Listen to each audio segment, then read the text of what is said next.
estás aquí.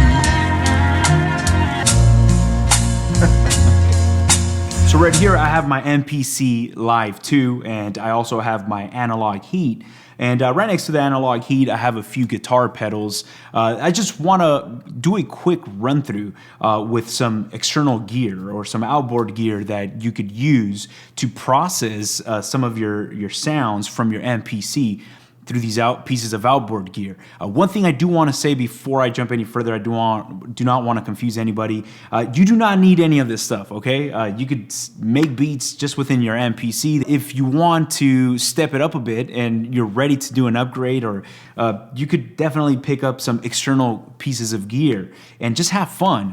One thing I've said before, I've made plenty videos on this, and running your signal through different guitar pedals or anything like outboard gear is the fact that you could customize your signal flow. You could customize what type of sounds you want to run your kick through, your snare, your sample, your bass. The sky is the limit. Depending on what type of guitar pedal you want to use is going to give you a different tone. So I like exploring that. I'm a big fan of having the options to pick and choose different pieces of outboard gear according to the beat that I'm working on. That will determine what type of guitar pedals I might want to use. And I do say guitar pedals for myself because yes, you could get some compressors that are way out of my own budget. So I feel like guitar pedals is an easy way to get into outboard gear. Now, what I'm going to do right here, I want to focus a little more on the analog heat. Actually, speaking about the analog heat, there is a new version that just came out. I have not done my research on it as much, but it looks really interesting. But this thing sounds awesome. I don't use it to its full capacity. I just use it for the different character filters that it gives me. Just running my signal through this analog heat adds a different punch to my beats. One other thing to mention, this is only 2-channel input and a 2-channel output for audio. It's not like a 4-channel input. That'd be awesome. If it was kind of like a summing mixer with 4 channels or 6 channels, that would be wild. So I'm gonna go ahead and run my stereo mix through the analog heat, but I'm gonna have it off. I'm gonna turn it off, and right now I want us to listen to the clean signal. After 2 bars, I will engage the analog heat so we can listen to what it's doing to our sound.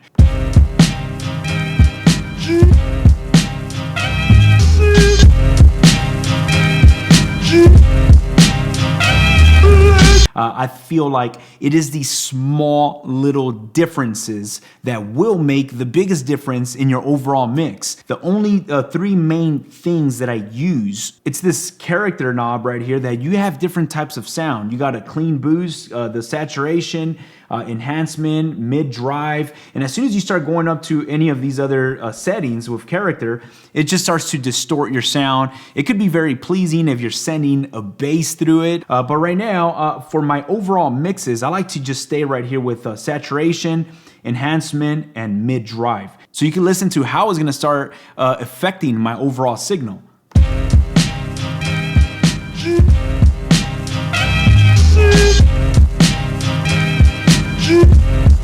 Oh yeah.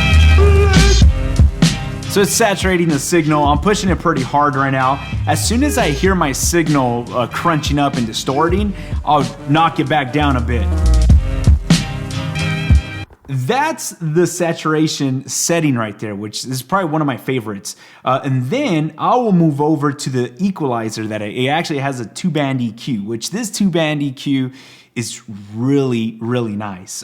You cannot hurt your signal. I've tried plug-in EQs, and as soon as you gain up like 4 dB on the low end, it will just, I don't know, it just falls apart. But I feel like this EQ is very, very clean. Right here, I'm actually gonna start cranking up the low end so you could feel that punch.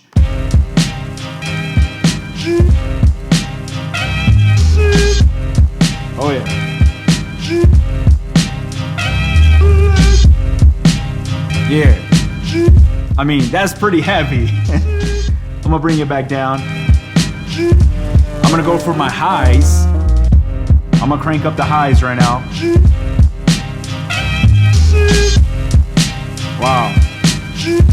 And I'm pushing this pretty hard. That's the max, and it does not fall apart.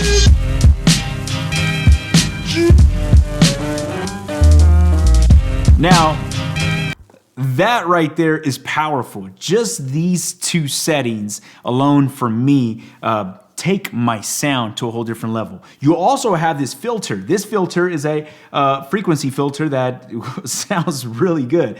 Right now I'm cranking up the low end and the high end, but I also like to bring down the frequency knob to kind of give it a lo-fi sound. So let's go ahead and hear this filter. Yeah. Like, that sounds so good. I'm gonna bring it up a little bit. I'll keep it right there. Now, this right here is an option. Like I said, it's not something that everybody needs to have, but I think that once you're ready to take your sound to a different level, adding some of these types of pieces to your signal flow. So right here I have two guitar pedals. I have the Hologram by Microcosm, and then I also have this golden reverberator from UAD, which these UAD guitar pedals have been pretty fun. I've been trying a few out that sound really cool. I think that's where it gets very interesting, because now you can start introducing different guitar pedals, outboard gear that will allow you to color your sound however you want. If you want a pink color, go ahead and bring in a certain guitar pedal. You want purple, blue, whatever you want to do with your sound, utilize these outputs to go into different colors of boxes, hardware, pieces of gear that, again, I said in the beginning, there's some pieces out there that are way out of my budget, but I like playing with guitar pedals because they're a little more budget friendly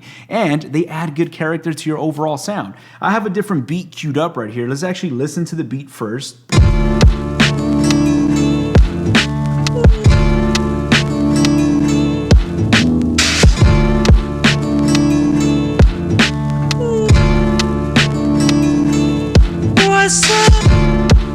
But what I'm gonna do is I'm actually gonna go to my drums, and I apologize, you guys will not be able to see the screen on the MPC. I'm gonna send my drums, they are mono. I'm gonna go out of outputs 3, which I have right here in outputs 3, and I'm gonna go into this reverberator from UAD. And now that I'm sending my signal into this reverberator, I'm actually gonna solo the drums.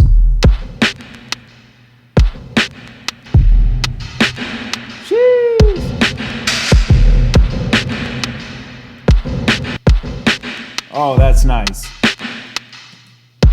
Different settings for the, it's actually kind of like a delay. Let's listen to different ones. Ooh, that's nice. Bring down the wet dry knob. Okay, so that's with it.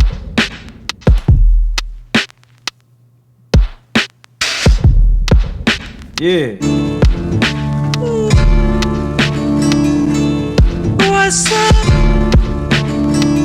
So that right there just kind of adds a bit of more dimension to the overall mix. Adding a little bit of decay, delay, reverb to those drums almost makes it feel like you're putting drums in different locations of the room, which just starts making it very interesting. And now we're jumping into like actual mixing, which could be a very complex topic. Do not overwhelm yourself. I usually will simplify things with these guitar pedals and just use them to add certain textures, dimension to my drum sample. Okay, so right here we have a different track. Let's actually play it and listen to it.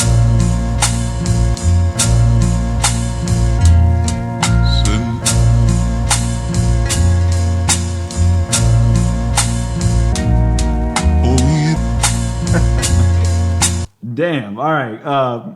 Wow. Okay, so right here, we're gonna do the same thing. I'm gonna bring out the sample. I'm gonna run the sample. I'm actually gonna go into Microcosm. So the Microcosm, I'm not even sure how to explain the Microcosm. I don't know if it's a delay pedal, reverb.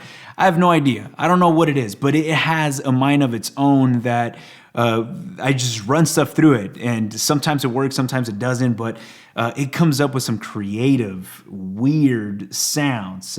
Sometimes it freaks me out because it's pretty crazy. So right now I'm gonna run the sample through the Microcosm, and let's listen to what we get from it.